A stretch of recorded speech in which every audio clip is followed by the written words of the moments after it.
Good evening, good evening, good evening. Happy Tuesday. If you're seeing my face, that means it's time for another episode of Tuesday Talks with Tonia. And of course, I'm Tonia Gibbons, your host and creator of this lovely podcast, a platform for women, about women, for women, supporting women. And today I am joined by some awesome women in our community that have a nonprofit that is very beneficial for women, that is very supportive of women. And we are going to have a conversation with them this evening to talk about Breast Cancer Awareness Month, which this is October, the best month of the year because my birthday is October 29th. And so we celebrate all month long. And because we are women and we are powerful, and pink is one of my favorite colors. So all good things that relate to breast cancer awareness. And with me this evening, we have Miss Lisa Ann Wheeler and Miss Carolyn Bird and Miss Angela Prince. They are from Reduce Your Risk, which is a nonprofit organization located here in the lovely city of Augusta, Georgia. So ladies, thank you so much for joining me this evening to have a conversation. And I don't know if you all saw the graphic, but I gave my graphic guy the title, and I know he was but he has a wife and he has daughters and a mother, so it probably didn't bother him. But the topic that I chose was bosom buddies. 'Tis the season to check the tatas. And so I'm always coming up with different catchy phrases, and I thought that was a good one. And so welcome into Tuesday Talks with Tonia. Thank you so much for being here and joining me this evening, taking some time out of your busy schedules, because I know you ladies are busy, but I appreciate you being here. So welcome. Thank you. Thank you, Tonia.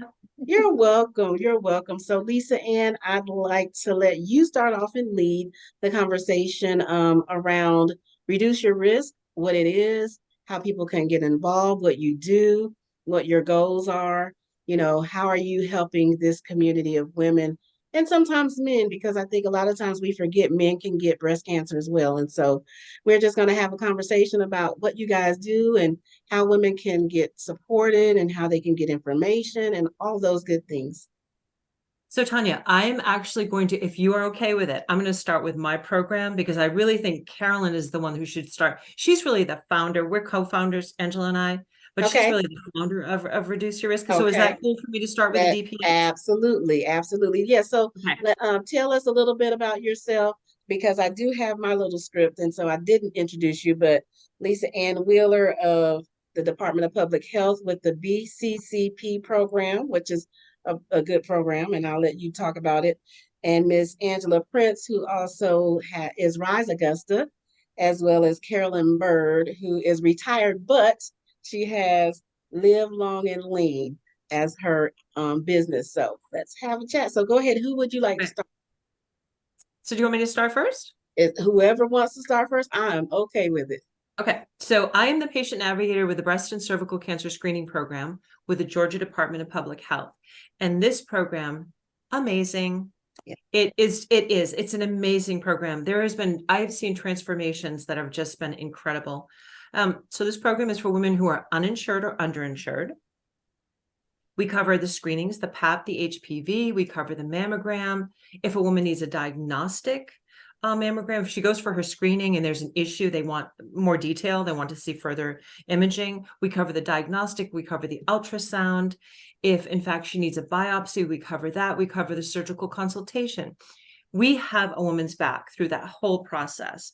Also, if a woman has her PAP and HPV testing, something comes back that she needs further diagnostics or further quote unquote treatment, because colposcopy is sort of a treatment. We do a biopsy. I don't want to get too in depth, but let's just say we cover the colposcopy too. Okay. So when a woman comes into the program, really, she doesn't have to worry about anything financial.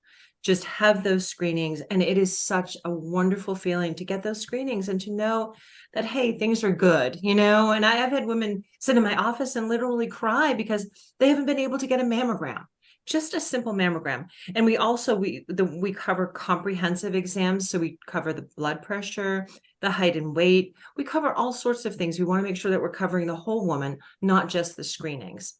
So if you are in need of your screenings, if you're in need of your mammogram and your Pap and your HPV, and you are uninsured or underinsured, please call me. Tonia, I'm assuming you'll put my contact information available. If you could put everything in the chat, and we usually share that with our women that weren't able to make it, and we'll make it public on our Facebook page as well. Awesome. So that's a little bit about me and the DPH side.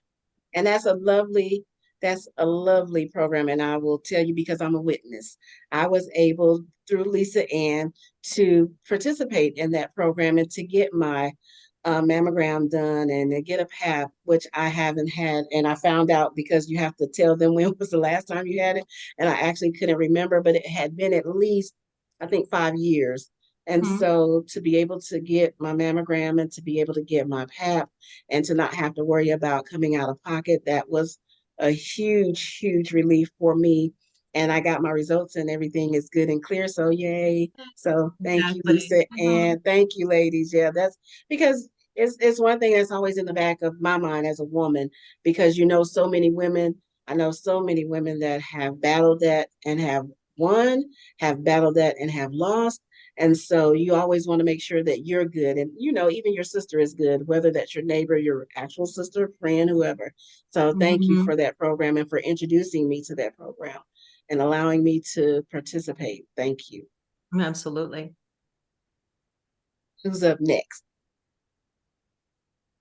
Okay, so I'll go next. So I'm Carolyn Bird with Reduce Your Risk. So Reduce Your Risk, our mission is to reduce the risk of breast cancer and breast cancer recurrence through community involvement. So we have a walk every month in the CSRA where we educate women on the 12 signs of breast cancer, and we use the Know Your Limits campaign. Also, we educate on what I call the NESS program that I started, NESS, which is the last 4 letters of awareness, and it's nutrition, exercise, stress management, and sleep. So we teach those because I have 14 years of being cancer-free this month. And I was told that only 1 out of 5 women survive this type of cancer after 5 years. So I'm that 20%, but I just didn't get there just because I did change my lifestyle and habits. I started getting proper sleep. I started exercising. I started making sure to manage my stress, because we all have stress, but if we don't manage it, it will show up in our body and very, disease in our body, and we end up being sick. And then we wonder why we're sick. Also sleep, a lot of women don't get the proper sleep that they need. So we educate on those 4 pillars of health. And like I said, I'm a living witness that it works, it helps. And so we just want to get the word out, because African-American women have a greater than 40% mortality rate, and nobody else is helping with that statistics. So we want to make sure that we're out there, being advocates for our patients, making sure that they get the information that they need, get the support that they need, because there's so many women that are diagnosed and they don't know where to turn to. Fortunately, I had insurance. Fortunately, I was working. Fortunately, I had, good doctors, but everybody don't know, especially about Lisa Ann's program, where you can still get yourself taken care of. Because on my journey, I was a breast health navigator for many years at Doctors Hospital. And a lot of times I didn't meet the woman until she was stage 4, because she didn't have any insurance.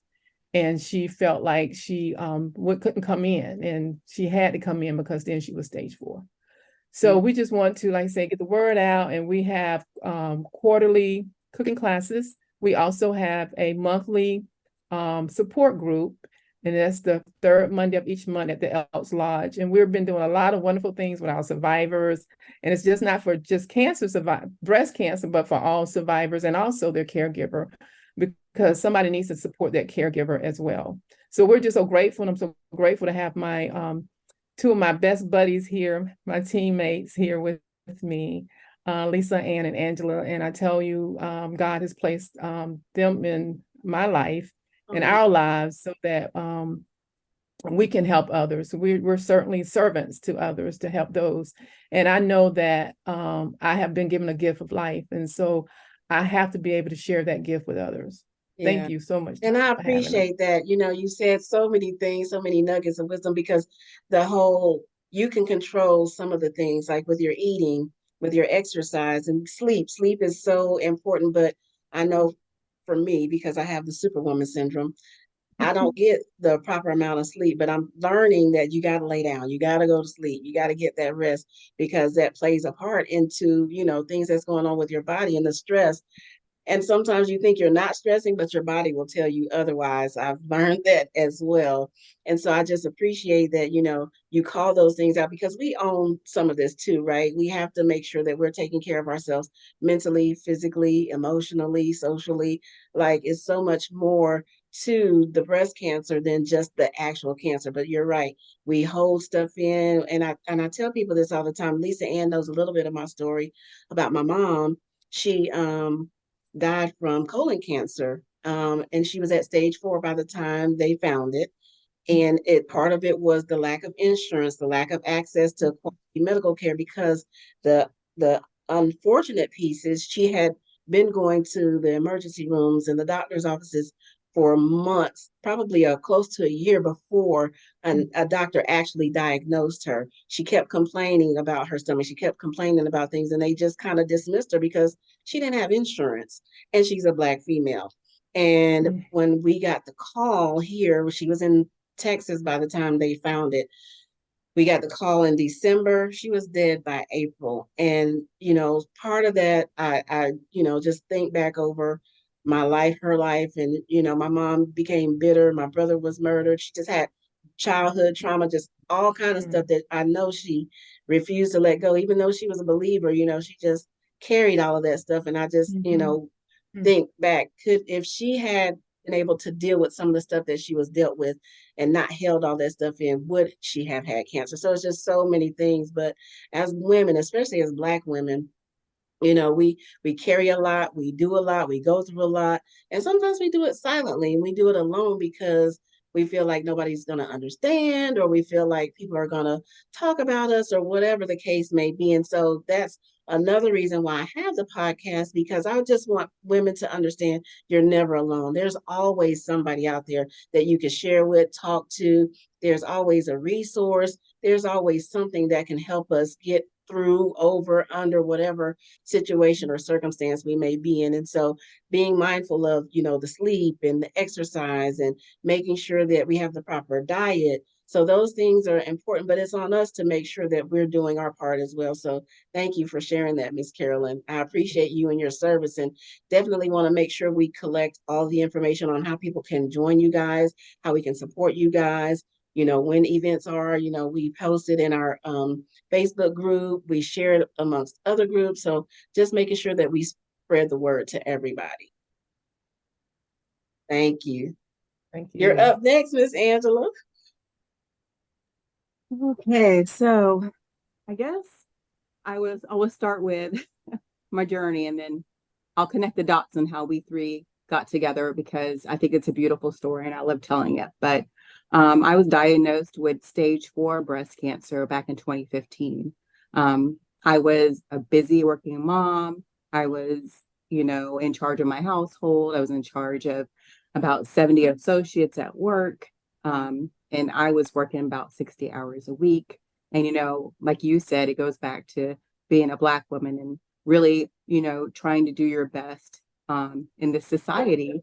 Especially, we already have a stigma of, us being a certain way, or people thinking that we're a certain way. And sometimes we overcompensate for that. Yep. So, I always had to prove myself, because I was in tech for a long time, and I was usually the only Black woman or the only Black person, period. And so I always overworked, always. I would be the first one there. I would stay late. I would still come home, make sure my kids were good, make sure my husband was good. And, I was working all the time, getting little sleep and very stressed out. So I know that my cancer, my my stress led to my cancer. I already know that. Yeah. So we use the Know Your Lemons campaign, which is a game changer for us. So there's actually like 12 signs of breast cancer. And the Know Your Lemons campaign is very visual campaign. So it shows you lemons and it shows you what those signs are. And I had 7 of these signs before a lump even presented itself. Wow. Which is crazy because, you know, when you're in school, all you're taught is if there's a lump, go see the doctor. You're not really educated on those other signs. So, you know, I was so busy. I was like, oh, it's just a rash, you know, try to rationalize it.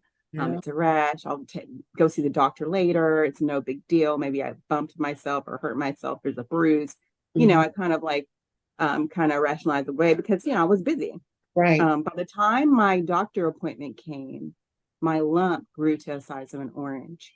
So I had the most aggressive type of cancer and the fastest type of cancer, which surprisingly enough affects African American women more than our counterparts. I didn't know this.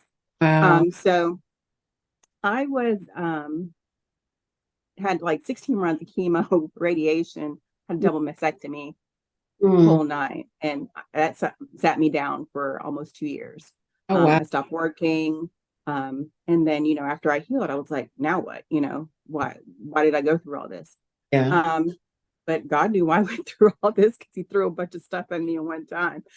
But one of the things was all my hair fell out, right? My head everywhere. And it was really hard for me because my hair is my signature. Like it was, I had a lot of hair. I still have a lot of hair. Yeah. I couldn't do the wigs. I was like, well, I'm just going to be bald in the CSRA. It's fine. It was funny because women would approach me and they're like, I wish I could rock that hairstyle. And I'm like, it's not a hairstyle, but that's cool. Right. The only time I cried through my journey was when my oldest daughter helped me cut my hair. And we were in the bathroom crying together. And then she looks in the mirror and she goes, Mommy, you look good bald. Oh, like, you're right. I got a good head. Okay. You know what you look like, bald. You gotta be bald, right? So I was very, very happy about that. So I was like, I'm just gonna rock the bald. We're good. So everything else grew back. All my hair grew back except for my eyebrows. Oh, wow. My eyebrows never grew. Yes, my eyebrows never grew back. So I was like, I can't be running around the CSRA looking like a baby seal. I'm not going to do it. I'm not going to do it. And I'm not like a really big makeup wearer. So putting my eyebrows on every day was just not my jam. I was like, I can't do this. So I went to Facebook and I was like, hey, you know, I went on a Facebook group and I was like, hey, anybody recommend like, you know, microblading? Because, you know, I want to get my eyebrows done, but I really need somebody that's, you know, worked with someone with probably virtually no eyebrows, you know. And I was like, I shared that I was a cancer survivor. My hair never grew back. So I want them to know what they're getting into. Right. So a lot of people reached out. I did get my eyebrows done. I love them. Beautiful. Anyway, so Yay. So the news reporter reached out to me and she was like, hey, I'm not a stalker. I just want to know if you could share your story. And I'm like, okay, God, because I was really private during my whole journey. Like I didn't tell anybody. I didn't tell my associates. I told no one because it was my personal journey. I'm already private. I only wanted my family to know. And I didn't want anybody to be negative because being positive through the whole thing was important to me. Yeah. And people don't mean to be negative. Right. But they'll say my uncle had cancer and he died. Or, you know, my mom had cancer. She died. Or my cousin. You know, I just didn't want those thoughts in my head because I was like, I'm gonna be straight. I'm gonna be good. Even though I had stage 4, spread to my lymph nodes, spread to my lung, I'm gonna be good. So, so she was like, can you tell your story? I'm like, sure, you know, I'll do it. Yeah. So I did. I said, okay, if I do this, God, at least if I help one person, it'll be all worth it, you know. So I told them my news story. They had a doctor there that told about the statistics in the CSRA for Black women. I had no idea about that we do get it faster. We're getting it younger. We're dying faster of breast cancer than our counterparts. We're getting the most deadly version of breast cancer and 40% more than our counterparts. And in the CSRA, this form of breast cancer period, is the #1 cancer killer of Black women. It's an epidemic, right? It is. I didn't know any of this until I, had this news story.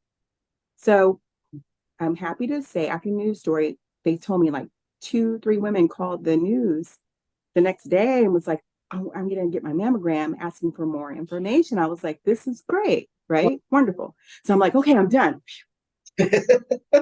Until these two beautiful ladies both saw the news story. So Lisa Ann reaches out to me, and Lisa Ann's like, I swear I'm not a stalker. I was like, if I hear this one more time. But she said, I have this great program through the Department of Health and the Breast Cancer Navigator. She told me all about it. It helps women that are uninsured or underinsured get free mammograms. I'm like, that's beautiful. And she's like, it is, but I can't get the word out. Like, not enough women are coming in. If, not enough women come in, we all know with a program, they'll close it. Right. So she was like, can you help me spread the word? And I'm like, sure. So virtually at the same time, Carolyn reaches out to me. And fun fact, Carolyn was my breast cancer navigator, and I was her first patient. Oh, wow. Her first patient. Yes. And she reached out to me. And look, I'm telling you, I was mean to Carolyn when I was going through cancer. I wouldn't say I was mean. I was just like, why is the lady calling me again? I was like, oh my gosh, Carolyn's gonna remember I was mean to her. I wouldn't say I was I mean, Carolyn? I was just not having it. Right. No, you wasn't mean. You were just a typical patient who was going through a lot and didn't want anybody. Right. She was so sweet. She was so sweet and patient, but oh my goodness, I'm crazy. But anyway, she reached out to me. She said, I saw your news story. I have this great plan for breast cancer awareness, and I want it to be every month, not just the month of October, because you can get breast cancer anytime. Yeah, it's not gonna wait till October. Absolutely, right? Absolutely. So I'm like, well, why don't me and you and Lisa Ann do this together? And that's how Reduce Your Risk was born, and we've been on the ground running ever since. But back to the Know Your Lemons campaign, there is an app. The app will teach you how to do a self-check every month the proper way, which is amazing. So, and it's Know Your Limit, KNOW. Yes. YOUR limit, LIM. Yep, there's an app, and there's also, is it knowyourlemons.org, Lisa Ann? And you're on mute, Lisa Ann, if you're talking. I'm sorry. In case you still on mute. I think it's .com. I think it's I thought it's .org or .com. I can't remember. If you just look up Know Your Lemons, I'll look it up. Yeah, if you just look up Know Your Lemons, I'll look it up. But the app is amazing. We use that all the time. We have a big banner with the lemons on it because it's an eye catcher. People are like, what is this? Okay. So yeah, we use it to educate a lot. It's one thing that we're really trying to push in schools too, because we want to spread the message and really start educating our young girls, because, as Lisa Ann says all the time, if they're familiar with the territory, if something changes, then they'll know right away. And 9 times out of 10 is not cancer, but just for awareness. If anything changes, because early detection, of course, we all know is key, right? I wish I would have known those signs. I would have, went to the doctor earlier and found out it was, an earlier stage of cancer, and I wouldn't have had to go through all that I went through. So I see it is knowyourlemons.org. Yeah. Oh, it is org. Okay. Thank you. We'll remember that. We won't remember that, but we'll remember that. We'll try. One of the things everybody talk about, finding the cure, but we come from the angle of prevention. Let's prevent it if we can as much as possible by reducing your risk through these series of things that you can do. But everybody wants to find a cure. Why wait until you get it, then find a cure? Let's try to prevent as much as we can with education. Right. And that's education is so important, especially in our community. We perish for the lack of wisdom and education and knowledge, and that's basically what happens, especially when you state those stats, Angela, about the number of Black women that get it, and it's so aggressive in us. And we already have health disparities. We already have health inequities. We already have, a lack of ability to get to or pay for, health services. And so that becomes very critical for us to educate our community on, okay, yes, you may not be able to afford this, but there's Lisa Ann's program that can get you this information. Right. There's this program that we have, Reduce Your Risk, where we're going to show you how to self-exam. We're going to show you how to eat better. We're going to show you how to be healthy. And so these things are so critical, especially in communities like this, the underserved communities that really are at a deficit already out the gate. And then they have this on top of that. So it's awesome that you ladies, go ahead. No, I was just gonna say, like, I see it. I talk with Carolyn and Angela about this all the time. I am sometimes the fourth or the fifth phone call that a woman of color has made in frustration, trying to find someone that will listen to her. Yeah. You know, you're 32, but I've got something in my breast. There's something going on here. And the automatic response is, oh, you're too young to have breast cancer. You're too young to have breast cancer. Well, you're not. And I just had a woman under my program diagnosed at 24. She's stage 3. She's triple negative. 24. The youngest woman that we know collectively between Carolyn and Angela and I was 14. And the second youngest was 16. So you are never too young. And I will tell you, if you are in a situation where someone is not listening to you, please call me. I will listen. I will make sure you get to where you need to be. If it's not under my program, I will find somewhere for you to go. Yeah. Because it's an epidemic right now. I just met with another woman, 34, a woman of color. She's not going to do well. I mean, but because it's so, she's just in a situation where things have gone so far because she's been out of care. No one has listened to her. And, you know, she's going to have a long road ahead of her. Angela, like you did, you know, the outcome will probably be very good, but it's just everything that she needs to deal with because it's gone so long. And you don't have to go through that, you know. Exactly. Go through that. Right. There's programs that will help you. And it's, you know, like you said, an education piece, you know what I mean, to prevent it. I mean, we go back to clinical exams, clinical research. We're only represented 6%. They're only women of color only represented in clinical trials, 6%. Why are we getting this disease earlier? Why is it happening younger? Why is it developing faster? And we're only represented 6%. Like, that's ridiculous in itself. Like, you think all this research, years and years and years and years, and years of research, we're underrepresented in that too. So how, you know, our treatment should look different as well. So, and a question to that, Angela, is it because, and I think about our communities and the mistrust we have of the medical community. Yes. And so we don't necessarily go and sign up for the clinical trials because we don't trust what they're doing. We don't trust the doctor. We don't trust the process, the programs, whatever it is. And so, there's good reason. There's good reason. Exactly. I mean, sure. Lisa Ann sees this all the time that we don't get listened to. And then we have a history of, you know, being experimented on. There's been a history of, you know, our pain tolerance may be higher. So when we do complain about things, we're not taken seriously. We're not understood. I mean, there's just a history of that. And so that's one thing that the medical community does need to do is kind of bridge that gap and kind of get us to trust them more as well. I think it's happening and it's happening slowly, but you know, it's going to take a while. Yeah. But it's organizations like yours, you know, Reduce Your Risk, you know, helping bridge that gap, because it's going to take us to bridge that gap as well to breed trust, because we don't have it.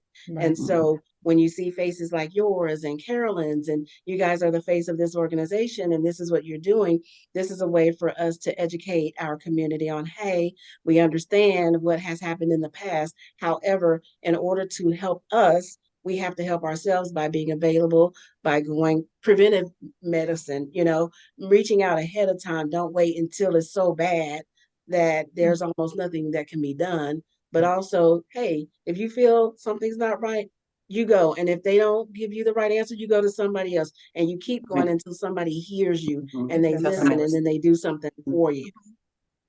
And I want to speak for a second on clinical trials. I actually was going to participate in a clinical trial, but my husband was just terrified, you know, just terrified. Me coming from the fact that I'm a nurse and I want to be able to help others, But he was terrified. He was like, please, I can't handle you going through breast cancer and then, going on a clinical trial, because what he's thinking is it's not going to work and it might harm you, And so, Yeah. It's a at that time, mistrust. you do not Mhm. want any added Mhm. stress. Yeah. You want to protect your peace. Right. And so I just went ahead and honored his wishes and was not a part of that clinical trial. So like I said, that's another education piece, not just for the patient, but for the family as well. Exactly. Right. Exactly. And ladies, it's awesome to know that there are women that care, because again, everybody has a story. Everybody has, something that they can relate this to. And I see we have a hand. Ms. Leidra, go ahead. You have a question for the ladies? Hey, yes. Thank you guys for this evening and sharing this information. I think it's really critical for our community for sure. But what advice, or can you point us in the right direction for individuals who may lack the resources?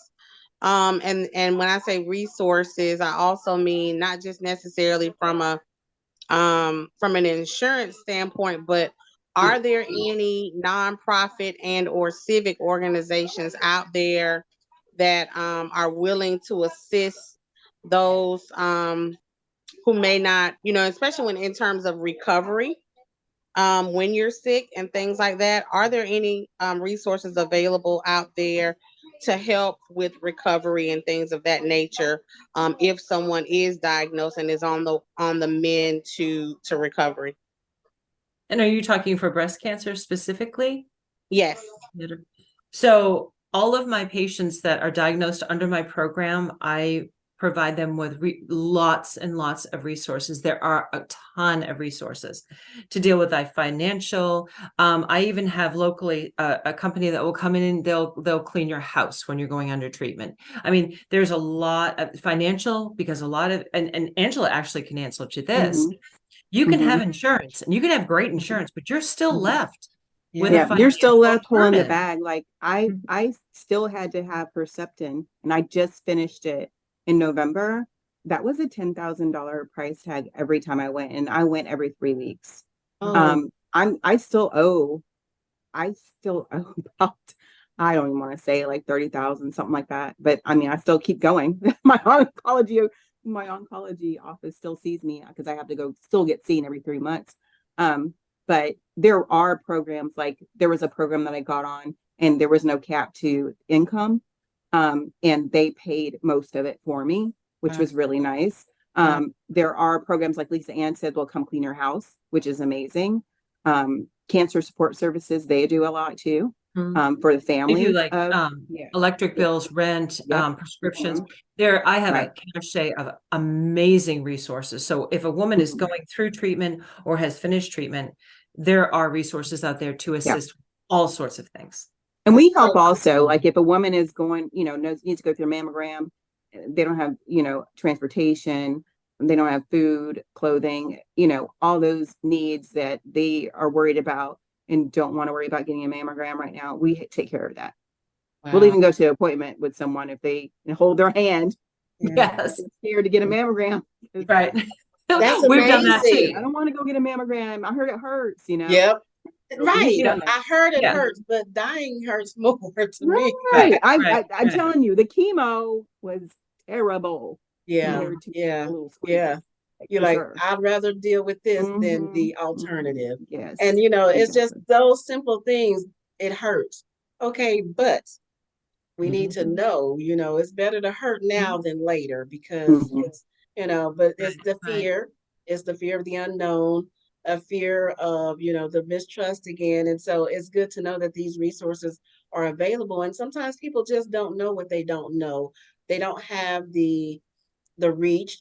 Sometimes when I think about more of our rural areas, our underserved communities, they may not know that Lisa Ann's program exists. They may not know that these other programs and, resources exist, because nobody's out there educating them. They don't know anybody in their little circle that has experienced this or that has, reached out. So they don't know. And so it's really all about education. But then how do you reach them? Because I'm in there's a lot of outreach. Yeah, Yeah, we this is a do. ton of outreach Mhm. on it. Yeah. Because I cover 13 counties with my program. So, and that Reduce Your Risk covers those counties too. We will do walks and so forth and so on. And it's interesting you say that, because I always say a woman could care less about her mammogram if she doesn't have food on her table, if her light bill is not paid. And those are all the things under the program, the BCCP, that I have at my disposal. So we can, I mean, I've literally backed my Jeep up, loaded it with food and clothing, and I've driven to Burke County. If there's one of my patients who literally, she does not even want to hear anything that I have to say because she doesn't have any food in her house. I mean, you have to address the whole woman, and that's super, super important. And we're talking mental health, Yes. food, clothing, electric bill, you name it. You have to address the whole woman. Mhm. Yeah. And that's why it's important to have the survivorship programs, and that's hopefully with us to prevent the recurrence of cancer. But what happens when you're going through cancer, you got all these appointments you're going to, the doctors become familiar with, to you at the chemo. I mean, you're doing all of these things weeks after week after week, and then all of a sudden your treatment is over and it's like you're dropped. Where do Yeah. I go Right. from? Now what? Now Right. what? Yeah, And now then what's what? important when we had the cancer support meetings, what did we talk about? One girl said, what did she say? It was the itching thing. And I was like, I got that too. Mm. Yeah, You know what just I mean? that's why it's so important for Yeah. us to have these Mhm. support groups, because that is an extension of survivorship, because we are teaching how to reduce your risk of breast cancer, cancer recurrence. And so that's why, survivorship, because our first meeting, I believe, and I think that's when the young lady came and she said, I needed somebody. And she cried Yes. at the meeting. And she cried. Yep. Yeah. She my said, I friend. needed this, I needed somebody. I needed a support system. And we were there for her. She doesn't miss many. No, You sure Uh, don't. she If does. it it is, was she does. amazing. And she tries to come to everything that we have. She always shows up. So we just need to get the word out that we're here. Mhm. Right. We're here to support you. We're here. I mean, we don't sit there in our meetings and be doom and gloom. Right, They're up. right. No. We have That we just got a tower We're quick garden to where laugh. we're We're quick to actually smile. have like 20 plants growing, bell peppers, lettuces, and we want to be able to give them this fresh fruits and vegetables. And Yeah. we just, like I said, we had a sourdough making class last month. Yeah, that was so fun. a lot of fun Yeah, it things. I was want us to fun. do like paint and sip, but we're gonna sip on smoothies, instead of Yeah.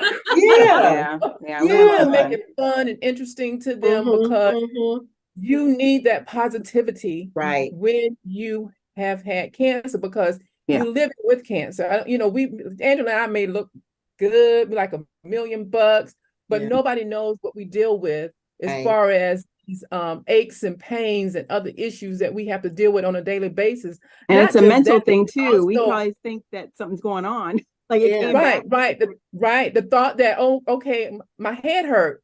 That Right. means it gets to my Right. brain. Do I have a Mhm, brain cancer? I mean, has it mhm, spread to my brain? mhm. So any itch or bump sets off that again, like, oh, it's a cancer come back. Because it's always in Right. the back of your head Yeah. if the Mhm. cancer has reoccurred. And we know a lot of times when it comes back, it's usually not good. Right. And so, but I truly believe that I will leave this earth when I'm supposed to leave this earth. I Right. truly believe that. Mhm. I always say everybody have a birth date and a death date, and we won't miss Yeah. those two appointments. But at the same time, it's really a lot of people are dealing with this. Now that I'm 14 years out, I still think about it, but it's not in the forefront. Right. I know I have a job to do. I know I know I'm on a mission. I know I have a ministry.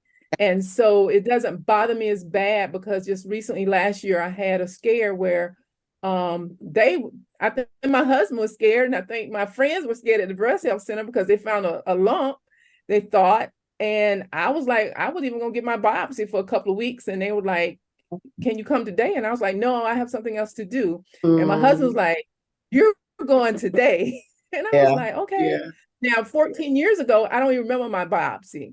I was in a Mm. different mind. I was Yeah. so Yeah. fearful and anxious. And Yeah. I just, nobody wakes up in the morning and say, I think I have breast cancer today. Right. Okay. Right. Because Right. it's a horrible, horrible diagnosis for somebody to tell you that you have cancer. So anyway, I went through the motions. I don't remember a lot of the things that happened. I was just doing what the doctor said I had to do as what was the next steps. But last year in July, I went on back in. They did the biopsy. I remembered I talked to the radiologist. The next day they called me and told me it was negative. And I was like, okay, I'm fine. Because I knew that whatever the outcome was, that God and I was going to take care of it, whatever it was. So I wasn't concerned, about that particular biopsy. But before, man, the anxiety. But I have met women who come back for their mammograms after having cancer, and they are just so upset, thinking, okay, the cancer is probably going to come back. But that's why we have to be able to support them and help them be in a better frame of mind to focus on other things. Besides the cancer, because if you continue to focus on that, that just added extra stress to your body, which will bring it back. Which will bring it back. Exactly. And that's so key. And I was going to say that too to Angela about the positivity, making sure that you're around positive people, making sure that you're doing everything you can to stay positive and upbeat, because if you're stressing about it, if you continue to focus on it, the fear I had came upon me. That's a scripture in the Bible. The fear I had came upon me because I'm so intent on it's coming back. It's coming back. And it's on you because you're constantly thinking that. But, being positive on purpose. I tell people that all the time. We can be positive on purpose. We have enough to be angry, sad, disgruntled about. But when I wake up every day, I'm like, "Whoo, Jesus, I made it another day." No matter what that day, no matter what that day brings, I made it another day. So as long as I can get up, open my eyes, and I have full use of all my limbs and activities, I'm good. Even if I'm sick, even if I don't feel good, even if I've had a bad day, even if my bill's not paid, even if whatever, I'm just like, okay, well, Lord, you got me through this day. You'll get me through another one. So, and I try to remain positive. And some days, it can be a challenge, but with groups like yours, organizations like yours, having that peer support, having somebody that says, I've been there, I've done that, I got the t-shirt, I'm not going, let me help you, let me walk alongside you, let me share with you what I did, because even, somebody saying, oh, I felt this, and you're like, yeah, I did too, that's part of it. So people can recognize like, hey, okay, I'm not in this alone. I am not the only one. I'm not the first. I won't be the last. But there's somebody that can walk alongside me and help me through this journey, because at the end of the day, you ladies are here for a reason and for a purpose. I'm a woman of faith. I know you ladies are women of faith, and, faith comes by hearing, and we have to continually hear, okay, God, you got me through this. God is a healer. I honestly believe daily, one of my prayers is, I declare and decree that I am the healed, that I protect my health. No sickness, no disease has a right to attach itself to my body, for by his stripes I'm healed. When I tell you I pray that every day, and anybody that I know that's sick or that doesn't feel well, I text them that. I say this over yourself every day, because life and death in the power of the tongue. So if we can speak it, we can confess it. He said, if you confess it with your mouth and believe in your heart, like I try to do that.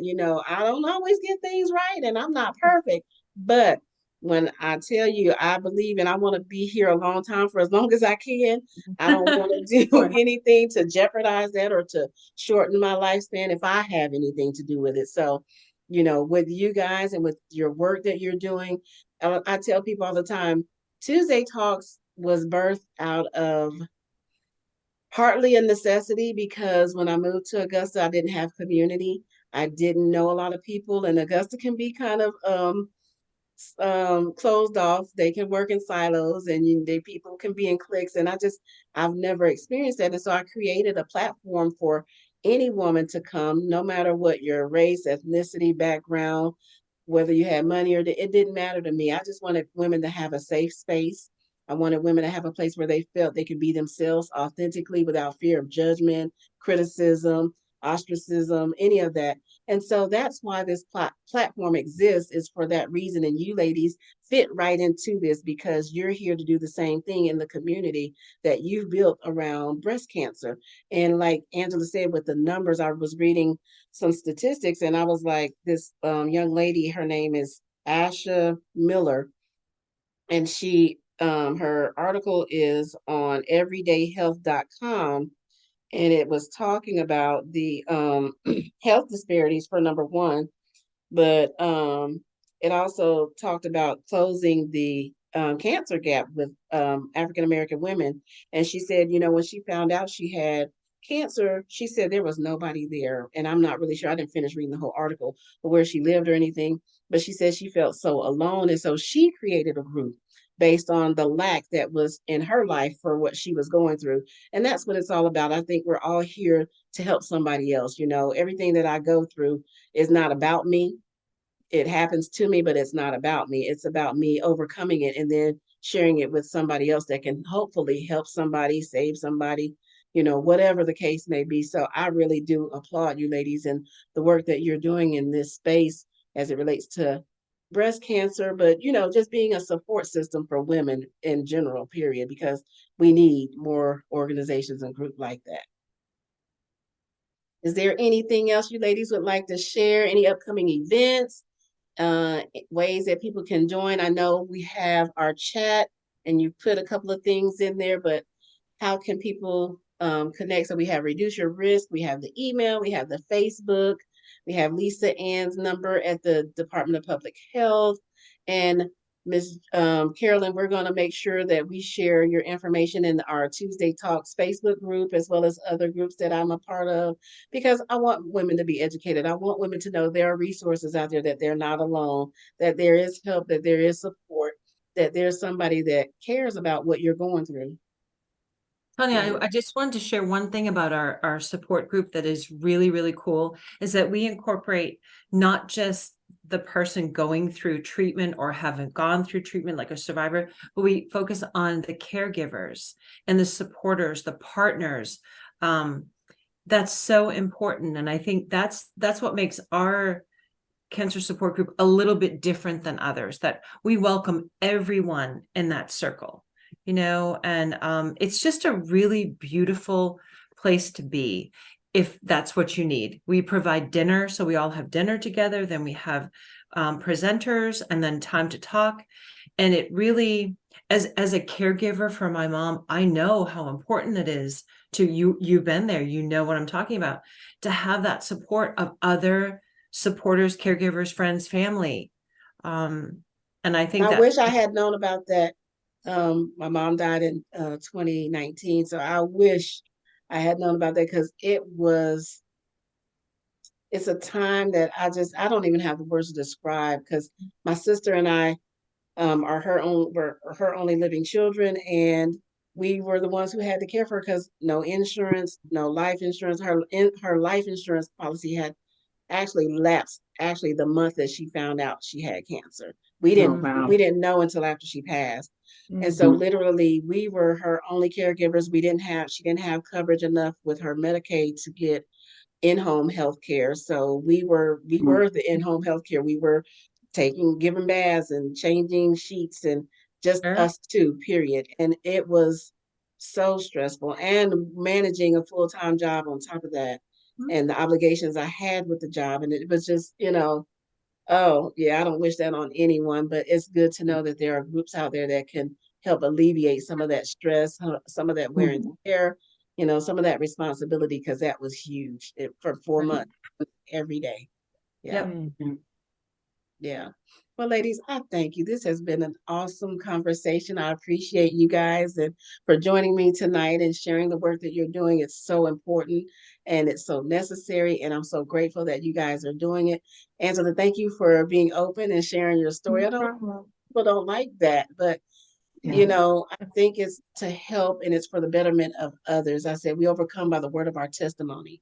And so you have an amazing testimony, and I'm grateful that God chose each of you to walk this journey, because he knew who could handle it. And so it's a blessing to be able to sit and chat with you ladies and to hear the information and to be able to share it with those who will see this, even if it's later on. But, you know, knowing that there are resources in our community, knowing that there's somebody who's been there and can help you walk through your journey. So this is amazing. Thank you. No problem. Really quick, we have 2 events coming up. Okay. This Saturday, We have our Focus on Me event. We're going to have Focus on 50 Me. plus vendors available. It's all at May kinds of Park, right? community resources. Yeah. All kinds of community resources, free food, free clothing, free entertainment. Everything's free. And what That time? is Saturday from 11 to 3. 11 to. Okay. Also Mhm. free health screenings. Yep, Piedmont's free gonna health be there screenings doing, too. carotid Mhm. artery screenings, cholesterol screenings, and A1C screenings. Okay. And then Lisa Ann, do you want to tell her about the Proclamation Day? Oh, Proclamation Day. That's super exciting. That's on the 18th. So the mayor and the first lady will be there. It'll be a sea of pink.